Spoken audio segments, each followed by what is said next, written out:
होंगी कि ये किसी तरह से बहुत बड़ी खबर आ रही है, वाराणसी से अजय राय आगे हो गए हैं। वाराणसी से कांग्रेस के अजय राय आगे, ये बहुत बड़ी खबर। हालांकि ये बहुत शुरुआती रुझान है। चुनाव आयोग की वेबसाइट की ये खबर है, वाराणसी से अजय राय आगे हो गए हैं।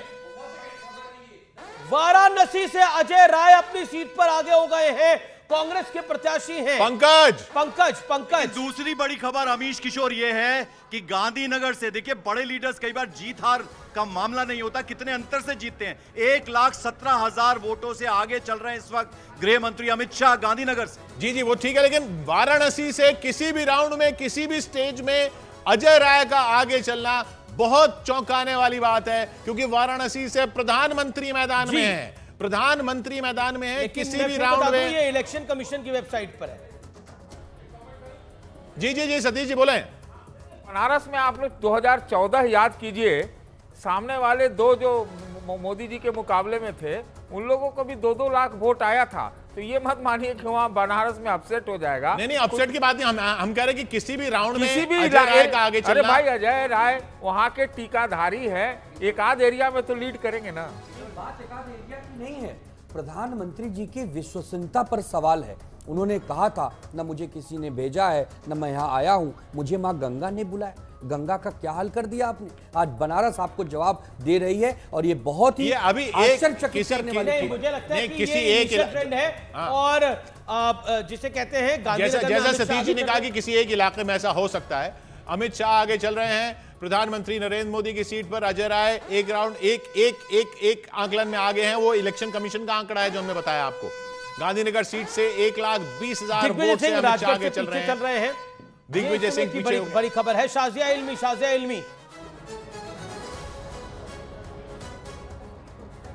इल्मी। अमीश जी, राउंड ऐसे होते रहेंगे, काउंटिंग होती रहेगी। और देखिए, हम कुछ लोग हैं जिन्होंने चुनाव लड़े हैं, और ये बहुत ही एक एक्साइटिंग फेज होता है, और दिल दगदगी लगी रहती है, कौन आगे है पीछे, आप देखते रहेंगे ये।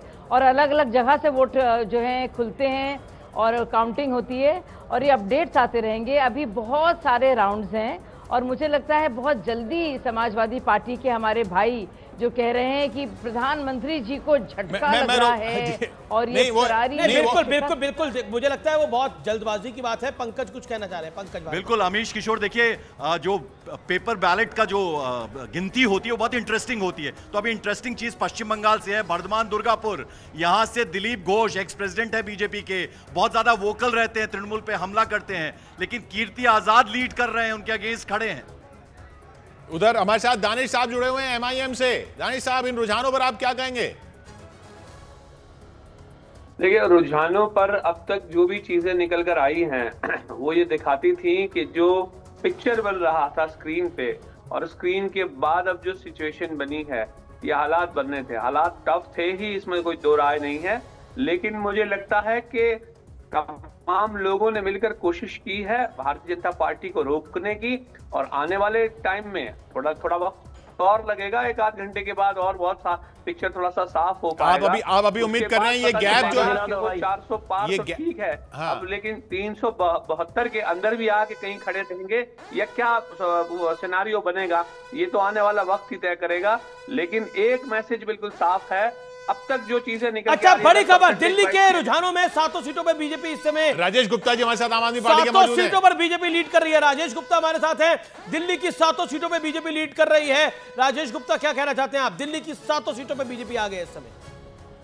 अमीश भाई, मैं तो वो कहूंगा जो शाजिया जी कह रही हैं कि अभी तो सिर्फ खुले हैं, अभी तो रुझान आ रहे हैं, धीरे धीरे आगे आते जाएंगे। लेकिन मैं इसमें एक बात और कहूंगा कि जिस तरीके से, देखिए, मैं और आप टीवी पे अक्सर बैठे होते हैं, और मैं बार बार आपसे कह रहा था कि ये संभव ही नहीं है जो 400 पार का नारा है, ये अपने आप में बोगस है, ये अपने आप में एक जुमला निकलेगा। और आप देख लीजिए, आपके सामने है कि अभी आप की स्क्रीन पे मैं देख रहा हूँ 197 इंडिया के खाते में है।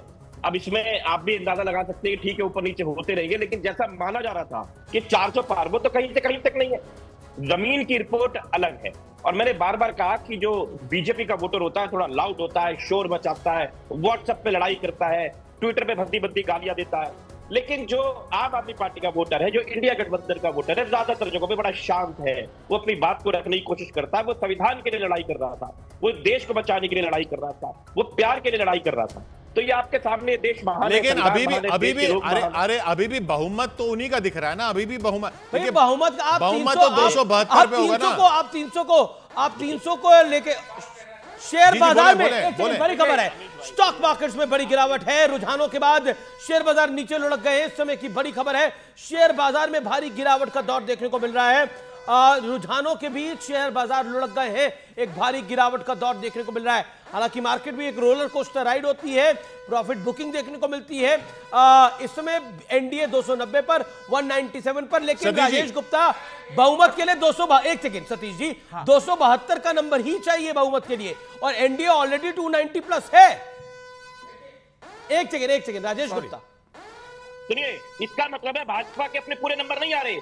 आप एक बार भाजपा के पूरे नंबर नहीं आएंगे, आप देखिएगा एनडीए के बहुत सारे घटक दल जो डरे सामने बैठे हुए थे, वो छूट के अब इंडिया की तरफ आ जाएंगे और सरकार इंडिया की बनेगी। आप देख लीजिएगा, सरकार इंडिया का पूरे नंबर नहीं है, ये ध्यान रखिएगा। सतीश के सिंह यही ट्रेंड रहता है अमीश और किशोर, यही रहता है।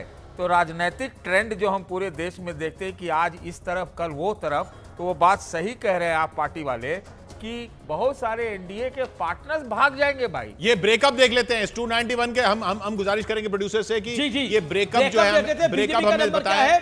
पीयूष गोयल आगे चल रहे हैं, रविशंकर प्रसाद अब अपनी सीट पे आगे हो गए, अनुराग ठाकुर ऑलरेडी आगे चल रहे हैं। ये 291 का ब्रेकअप जो है वो क्या बढ़ रहा है, ये देखना इस वक्त जरूरी हो रहा है। जब 510 रुझान आए हैं, 543 में से 291 एनडीए, उसमें बीजेपी का इंडिविजुअल नंबर क्या निकल के आ रहा है, और बाकी पार्टियों का कितना निकल के आ रहा है, क्योंकि इसमें आंध्र प्रदेश की कई सीटें हैं जो एनडीए के खाते में हैं इस वक्त, क्योंकि टीडीपी जो है वो एनडीए के साथ है। इधर दिल्ली में अब 4-3 का स्कोर हो गया फिर से। इंडिया गठबंधन 197 पर आ गए, एनडीए 291 पर आ गए। ये आंकड़ा यहां पर अभी काफी टाइम से अटका हुआ है। उत्तर प्रदेश में 33 और 46, 33 और 46 और 33 और 1 जो है वो आजाद समाज पार्टी के चंद्रशेखर हैं, यानी 34 आप मान लीजिए, वो विपक्षी मान लीजिए हम उनको। 34 पर बीजेपी आगे नहीं है, उत्तर प्रदेश में एनडीए आगे नहीं है। 200 इंडिया अलायंस 200 इंडिया अलायंस का 200 हो गया आंकड़ा, 205 इस वक्त 205 हो गया, 207 जी दुबे साहब। बात है, हम पहले से ही कह रहे हैं कि ये बहुत तेजी से बदलेगा। अभी तो आप ऐसा ना देखें कि 250 ना हो जाए, 250 इंडिया 250 इंडिया, तब क्या किया जाएगा। ये जो सारे एग्जिट पोल थे, सारे अनुमान थे, बेमौसम बरसात होगी, तूफान आएगा, कोई तूफान नहीं है, कोई बरसात नहीं है, एकदम शांति है। लोग इंतजार कर रहे हैं। देश ने बहुत बड़ा जनमत दिया है, आशीर्वाद दिया है। विपक्ष ने जिस प्रकार मोर्चेबंदी की है और भाजपा को रोकने का काम किया है, जनता अभी रुकी नहीं है साहब, अभी भी 290 पे है, अभी भी 272। फिर कह रहा हूं, जो अभी हम देख रहे हैं वो लीड्स बहुत ज्यादा थिन है, और जो टैली है वो बहुत ज्यादा जिसे कहते हैं बहुत सीटें ऊपर नीचे हो सकती हैं, ऊपर नीचे बहुत सीटें ऊपर नीचे हो सकती हैं। अभी मैं साक्षी महाराज की सीट ही देख रहा हूं, वहां पे अनु टंडन को 2640 के करीब वोट मिले हैं अभी तक, साक्षी महाराज को 3382 वोट मिले, यानी लीड कितनी कम है। अशोक पांडे जो बीएसपी के, उनको 481 वोट मिले हैं, यानी बीजेपी के जो प्रत्याशी है वो भी 740 सीटों वोटों से ही आगे चल रहे हैं वहां पर। जी हाँ, तो बहुत कम मार्जिन चल रहे हैं इस वक्त, बहुत टाइट फाइट चल रही है, बहुत कांटे की टक्कर चल रही है, ज्यादातर सीटों पर ऐसा देखने को मिल रहा है। अब इंडिया गठबंधन महाराष्ट्र में आगे हो गया।